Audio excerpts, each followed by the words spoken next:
오늘 받을 하나님의 말씀 고린도전서 10장 20절 말씀입니다.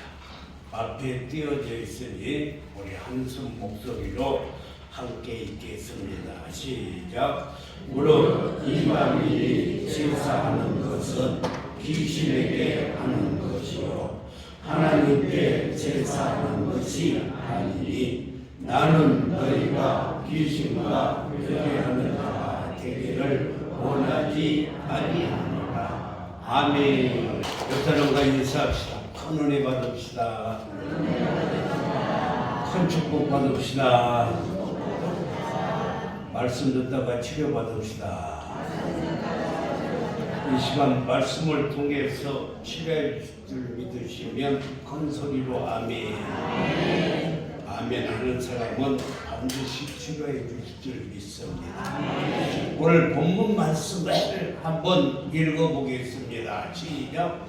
무릇 이방인이 제사하는 것은 귀신에게 하는 것이요 하나님께 제사하는 것이 아니니 나는 너희가 귀신과 교제하는 자가 되기를 원하지 아니하노라. 나는 너희가 귀신과 교제하는 자가 되기를 원하지 않는다라고 하나님께서 말씀했습니다.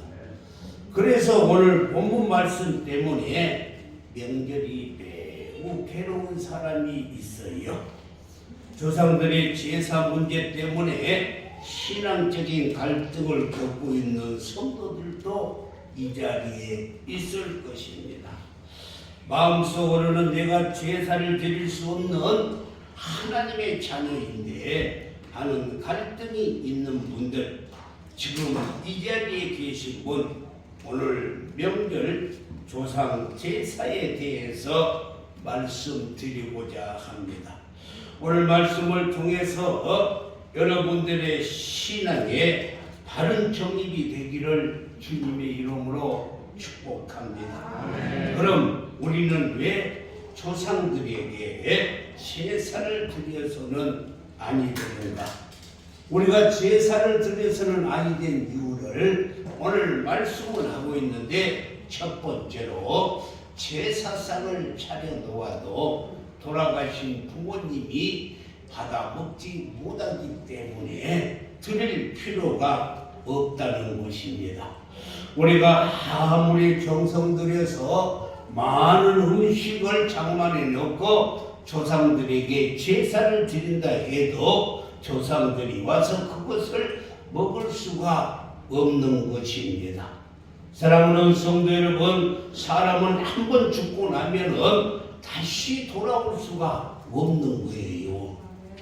그래서 욥이 말씀했습니다. 욥기 16장 22절에서 수년이 지나면 나는 돌아오지 못할 길로 갈 것이니라. 우리 모두는 돌아오지 못할 길로 때가 되면은 다 가게 되어 있어요. 오지 못하는 것입니다. 한 번 가면 다시 올 수 없는 것이 인생의 죽음인 것입니다. 뿐만 아니라 많은 사람들이 죽고 나면은 구천을 떠돈다라는 허무맹랑한 소리를 해요. 그래서 동양의 사상 속에 돌아가신 분들이 이렇게 구천을 떠들다가 명절 때가 되면은 찾아와서 음식을 먹고 간다라고 이렇게 말을 합니다. 그러나 성경은 우리에게 분명히 말씀해 주고 있어요. 사람은 죽고 나서는 다시 오지 못하는데 그것도 죽음과 동시에 우리의 영혼은 천국으로 가는 거예요. 누가복음 16장 22절과 23절에 보면 이에 그 거지가 죽어 천사들에게 받들려 아브라함의 품에 들어갔고, 하나님을 상징하는 거지 나사로는 죽어서 아브라함의 품에 들어갔다는 거예요. 다시 말하자면 죽음과 동시에 나사로는 천국에 들어갔습니다. 그리고 부자도 죽어 장사됐는데 23절에 보니까 그가 음부에서 고통 중에 눈을 들어 멀리 아브라함과 그의 품에 있는 나사로를 보았다라고 말씀했어요. 그래서 이 부자는 죽자마자 음부라는 지옥으로 떨어진 것입니다. 죽어서 떠들다가 천국에 가는 것이 아니라 예수 믿는 자들은 죽으면 바로 천국이에요. 우리 모두는 다 죽으면 천국 갈 것이니까 염려 말고 주님 오라오면은 빨리 가세요. 빨리 가요. 다 천국 가는데. 네. 그래서 예수님은 자기와 십자가의 옆에 달려있는 해변 강도에게 누가복음 23장 43절에서 말씀하고 있어요. 오늘 내가 나와 함께 낙원에 있으리라. 그날 그 예수님의 십자가에 함께 죽은 자도 그가 회개함으로 말미암아서 낙원에 있게 된다는 것입니다. 사랑하는 성도 여러분, 그런데 성경에 보면은 창세기 6장 3절에 보면은 그들의 날은 120년이 되리라 라고 이렇게 말을 했어요. 이 말을 베레아에 있는 김기동이라는 사람은 하나님께서 120세를 살아라고 그랬다. 그러니까 120세를 살아야 되는데 80에 죽으면 몇 년을 살지 못했어요. 40년을 살지 못했으니까 40년 동안을 9천을 떠돌아다닌다는 거예요. 9천을. 그래서 40년이 채워져서 이렇게 천국에 간다는 이 허무맹랑한 소리를 하고 있어요. 여러분요, 우리는요 죽음과 동시에 천국에 갑니다. 절대로 9천에 떠돌아다니지 않습니다. 죽으면 천국 아니면 지옥이지 9천에서 떠돌아다니지 않는다는 거예요. 아멘 좀 해요. 이럴 때 확신을 가져야 천국 갑니다. 아멘. 그래서 아무리 제사상을 차려 놓아도 이 조상들이 오셔서 드시는 게 아니에요. 오늘 여러분 확신을 가지시기를 바랍니다. 여러분들의 조상들이 예수 믿다가 돌아가셨다면 지금 천국에 계시고 예수 믿지 않고 가셨다면 안타깝게도 음부에서 고통당하고 있을 것입니다. 이것을 확신시키기 위해서 사무엘상 28장을 보면 죽은 사무엘이 다시 영으로 이렇게 나타나는데 사울왕이 하나님 앞에 범죄함으로 그가 기도를 해도 하나님께서 듣지도 않고 응답도 해주지 않았어요. 그때 블레셋 군대가 쳐들어왔는데 사울이 하나님의 뜻을 여쭤보려고 하나님 앞에 나가서 기도를 하는데 기도가 막혀서 되지 않는 거예요. 그래서 이 사울이 생각합니다. 무당하게 찾아가서 죽은 사무엘을 불러가지고 물어보면 하나님의 뜻을 알겠구나 생각을 하고 그가 변장을 하고 엔동에 있는 무당을 찾아갔어요. 그리고 무당이 구설을 하니까 정말로 사무엘의 모습을 한 영이 나온 거예요. 그리고 사무엘이 말하는 것처럼 똑같이 이야기를 하는 것입니다. 이런 부분들이 신학적인 해석이 없다면 많은 성도들이 혼란을 일으킬 거예요. 그래서 오늘 참 잡으셨어요. 잘 들으시기를 바랍니다. 여기에 대해서 마틴 루터와 존 칼빈은 이렇게 해석을 했어요.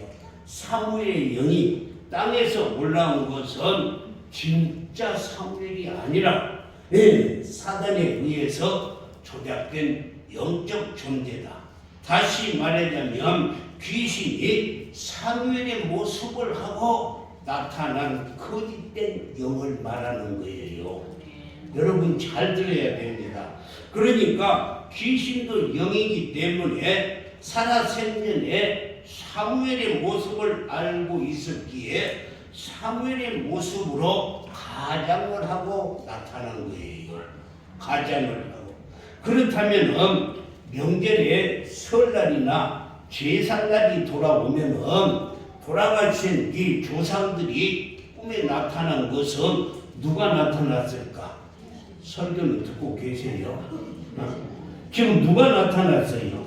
그 귀신이 우리 아버지의 가면을 쓰고 나타난 거예요. 그 귀신이 우리 조상들의 가면을 쓰고 나타난 거예요. 어떻게 나타났느냐? 배고프다. 나 밥 좀 주라. 그러니까요, 제사상에 밥을 차려놓은 거예요. 그렇게 나타나는 게. 여러분요, 그렇다면 어떻게 이 귀신이 사울의 문제를 잘 알아맞힐 수가 있을까? 어떻게 귀신이 사무엘이로 나타나서 사울의 문제를 잘 나타낼 수가 있을까? 그것은요, 귀신이니까 귀신같이 잘 아는 거예요. 이해가 갑니까? 귀신이니까 귀신같이 잘 알아. 우리 어려 누가 그러잖아요. 누가 잘하면 저 귀신같이 잘한다 그러잖아요. 귀신이니까 아는 거예요. 귀신이니까. 여러분요, 네, 귀신도 신이기에 지난 과거는 다 알고 있어요. 그런데 귀신은요, 지나간 과거, 오늘 이 시간까지만 알지 이 시간 이후로는 알 수가 없는 거예요. 잘 알으셔야 됩니다.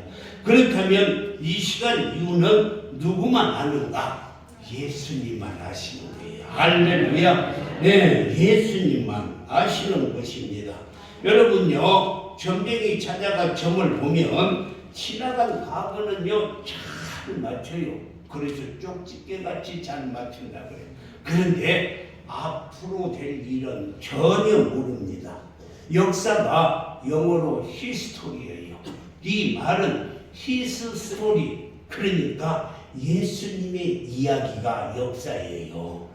여러분요, 그분의 이야기, 예수님의 이야기가 역사인데 오늘이 2024년 오늘이 2월 4일이면은 예수님이 이 땅에 오셔서 오늘까지 이 세상을 다스렸다는 것입니다. 그럼 앞으로 누가 다스려요? 앞으로도 예수님이 다스려요. 그래서 앞으로 되어질 일은 예수님만 하시는 거예요. 할렐루야. 이 사울의 이런 행위, 무당을 찾고 청혼을 하는 일은 하나님께서 가장 싫어하는 거예요. 그래서 사울이 길보아 전투에서 죽음을 당하는 것입니다. 이것을요, 역대상 10장 13절과 14절에서 잘 말씀을 해주고 있어요. 함께 보자면 사울이 죽은 것은 여호와께 범죄하였기 때문이라. 그가 여호와의 말씀을 지키지 아니하고 또 신령한 자에게 가르치기를 청하고 점쟁이를 찾아가가지고 점을 했어요. 그러니까 하나님께서 그를 길보아 전투에서 죽게 만드는 것입니다. 11절에 보니 15절에 14절에 보면은 여호와께 묻지 아니하므로 여호와께서 그를 죽이시고 점쟁이 찾아가가지고 점쟁이한테 물어요. 나라를 점쟁이한테 맡겨서 쓰겠어요. 그러니까 하나님께서 그를 죽이시고 그 나라를 이새의 아들 다윗에게 넘겨주었더라 라고 말씀했어요. 이렇게 하나님께서는 신접한 자, 무당을 찾는 것, 전보로 다니는 것을요 가장 싫어하시고 하나님께 기도하면 되는데 뭔 헛돈을 들여서 전보로 다니냐 이 말이에요. 그래서 하나님을 가장 싫어해요. 신명기 18장 11절과 12절을 보면은 더 정확히 말씀하고 있는데 11절에 지는 자가 뭐냐면요, 무당이 오늘 잘 배워갖고 가세요. 신접은 귀신과 접하는 자. 그리고 박수는 남자 무당을 박수라고 그래요. 그래요. 초혼자, 귀신의 영을 끌어올리는 자를 초혼자라고 그래요. 그런데 너희 가운데 용납하지 말라라고 이렇게 말씀했고, 그 다음에 가서는 12절에 가서는 이를 행하는 모든 자를 여호와께서 가증히 여긴다는 거예요. 이런 가증한 일로 말미암아서 내 하나님 여호와께서 그들을 내 앞에서 쫓아내시니라 라고 이렇게 말씀했습니다. 사랑하는 성도 여러분, 이 자리에도 믿음 생활하면서도 명절이면은 정초 가면은 정치로 다니신 분들이 계실지 몰라요. 지금까지는 모르고 한 것이니까 다 용서합니다. 아멘 안 해도 용서해요, 하나님이. 아멘 안 해도. 그런데 오늘 이후부터는 가시면은 절대 안 돼요. 이제 알았으니까. 하나님이 기뻐하지 않습니다. 절대로 점치는 일이나 무당을 만나는 일이 없기를 주님의 이름으로 축복합니다. 그래도 고개를 숙이고 있는 사람들은 다 정과자예요. 정과자. 절대 그런. 두 번째, 왜 제사를 드리면 안 되는가? 제사는 귀신과 교제하는 것이기 때문에 제사 드리면 안 돼요. 오늘 28절에서 잘 말씀하고 있어요. 나는 너희가 귀신과 교제하는 자가 되기를 원하지 아니하노라 라고 말씀했어요. 이 동양사상 속에는 돌아가신 분들이 저 구천을 떠돌아다니다가 명절 때가 되면은 찾아오셔서 음식을 잡수시고 간다라고 이렇게 말하고 있어요. 그래서 제사상을 차려놓는다고 하는데, 그러나 성경은 분명히 말씀하고 있어요. 사람이 죽고 나서는 다시 오지 못하는데, 그것도 죽음과 동시에 우리의 영혼은 천국으로 가기 때문에. 할렐루야.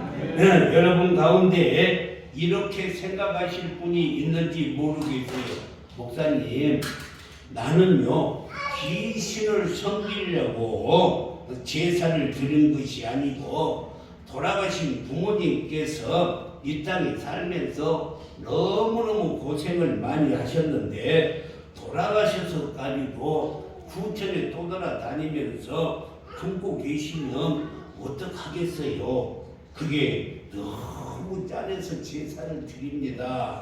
그런데 목사님, 그것도 안 됩니까? 라고 반문하는 성도들이 있어요. 목사님은 조상도 없으십니까? 하고 원망투로 말하는 사람들이 있어요. 그래도 분명히 말씀드리는데 절대로 제사는 드려서는 안 돼요. 왜? 귀신과 교제하기 때문에. 귀신과 교제하기 때문에. 여러분, 그 이유는 여러분의 의도는 그것이 아닐지라도 제사는 분명히 귀신과 교제하기 때문에 절대로 드려서는 아니 돼요. 그리고 이 제사는요 우상숭배예요. 우상숭배. 하나님이 가장 싫어하는 우상숭배. 제사를 드릴 때 지방을 써놓는데 그것을 뭐라고 하냐면 신주단지라 그래. 지방을 쓴 신주단지가 어떻게 생겼는지 한번 보시고 싶으면 한번 띄워줘봐요. 저렇게 됐어요. 항상 제사를 드릴 때는 저것을 다 이렇게 세워놓고, 저게 뭐라고 써졌냐면요 형고 학생 부군 신이라고 이렇게 쓰여져 있어요. 현고 학생 부군 신이라는 말은, 현고는 그러면 뭐냐? 현고는 돌아가신 아버지 또는 조상이 나타난다 그래요. 그래서 현현한다, 나타난다. 그래서 제사를 지낼 때 보면은 저희 집이요 얼마나 그냥 조상 대대로 그 귀신을 섬겨가지고 제사한달이 1년에 17번이나 돼요. 한 달에 뭐 한 번, 두 번씩 되는데 얼마나 제사를 많이 지는데. 근데 제사 지낼 때 보면은요 문 앞에 가가지고 할아버지가 조상들을 모셔온다고 들어갑시다 하고 이렇게 모셔와요. 그렇게 모셔온다니까. 그것이 현고요. 현이 나타나죠. 그 다음에 학생은 배우지 않고 벼슬이 없는 일반인들을 학생이라고 하고, 이 벼슬이 있는 사람, 다시 말해서 영의정이나 좌의정 같은 분은 형고, 영의정, 누구 이렇게 써요. 그리고 부군은 돌아가신 조상들을 높여서 하는 말이에요. 부군. 그리고 신이는 신이시여 자리를 이곳에 잡으소서 하고 모시는 것입니다. 이곳에 잡으세요 하고 초청하는 거예요. 그래서 제사를 드리면 안 되는 거예요. 그러므로 우리 기독교는 부모님 살아생전에 최선을 다해서 효도하라고 가르쳐요. 돌아가시고 나서 그냥 뭐 제사상을 차리고 그러지 말고 그 돈을 가부를 해가지고 먼저 부모님께 잘해요. 아멘. 지금 오늘 가부를 좀 해요. 하나님께. 그래갖고 부모님 살아계실 때 잘해. 돌아가시면 필요도 없으니까. 돌아가신 후에 진수성찬으로 제사상을 차려놓아도 돌아가신 부모님이 올 수도 없고 온다 해도 먹을 수도 없는 거예요. 그러므로 살아계실 때에 이번 설날에요 선물이라도 하나 더 정성 들여서 사가지고 가요.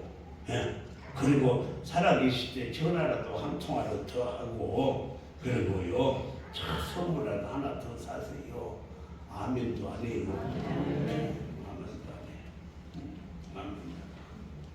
성경에 가르침이 이렇게 분명함에도 불구하고 왜 그러면 천주교는 제사를 허용하고 있을까?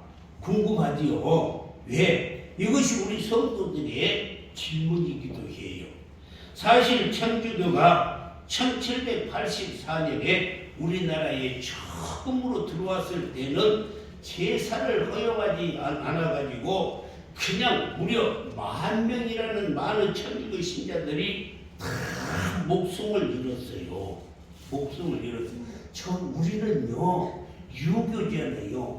부모 오고 같이 걸어갈 수도 없고요. 부모 뒤에 따라가면서 부모님 그림자도 밟아서는 안 되는 유교를 가르치고 있는데 부모의 제사를 안 지낸다면 그 말이나 됩니까?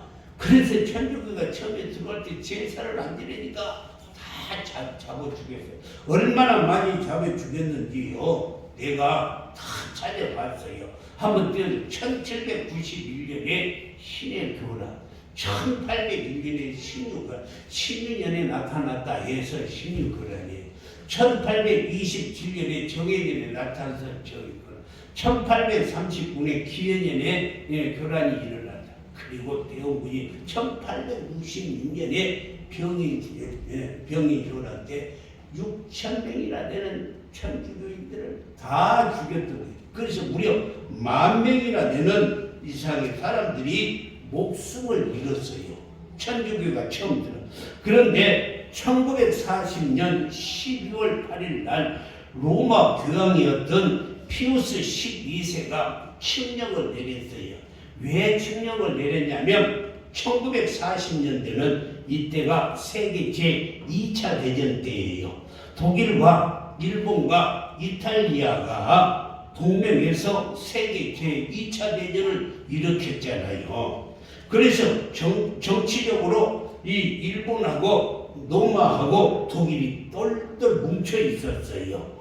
그래서 로마 교황청이 이탈리아에 있다 보니까 일본과의 정치적인 물밑 작업이 있었는데, 그로 말미암아서 교황 피우스 12세 때 칙령을 보면 조상 제사는 우상 숭배가 아니고 조상에 대한 예에 불과하다라고 이렇게 말을 한 거예요. 왜 그러냐? 조선에 들어와가지고 천주교인들이 다 죽으니까 그렇게 말을 하는. 그뿐만이 아니라 이 신사참배가 얼마나, 신사참배 역시 국민 의례에 불과하니 제사도 신사참배도 수용하라 이런 말도 아닌 말을 필령으로 이 교황 피우스 12세가 내린 거예요.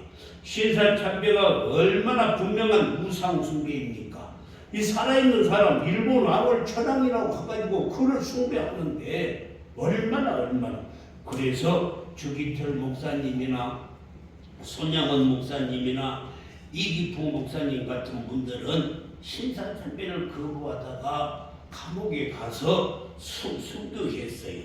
이렇게 피우스 12세는 일본과의 관계 때문에 신사참배를 허용해 주고 제사의 문제를 허용해 줬는데 이것은 절대로 성경적이 아니고 이것은 하나님이 용납해 주는 것이 아닙니다. 사랑하는 성도 여러분, 우리는 하나님만이 유일하신 참신이십니다. 그래서 유일신이라 그래요. 그리고 예수 그리스도만이 유일한 구원자이십니다.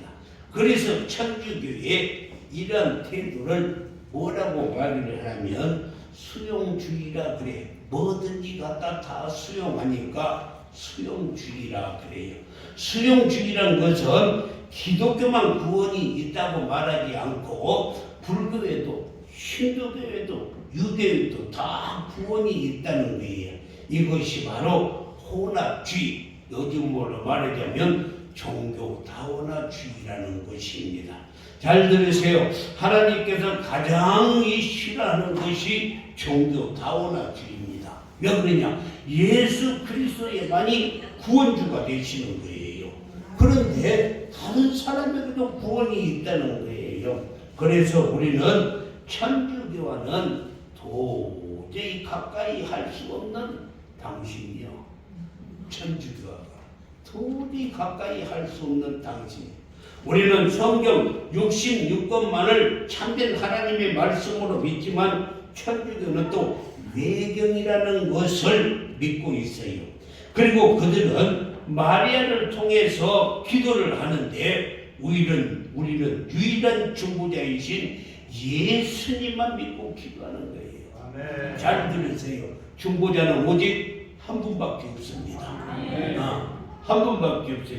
디모데전서 2장 5절에 보면은 하나님은 한 분이시고 또 하나님과 사람 사이의 중보자가 누구예요? 예수님도 한 분이시니 곧 사람이신 그리스도 예수라는 거예요. 그러니까 예수의 이름으로 기도하는 것이지 천주교처럼 무슨 마리아는요 예수님이 오시는 도구로 쓰임 받는 것 뿐이에요.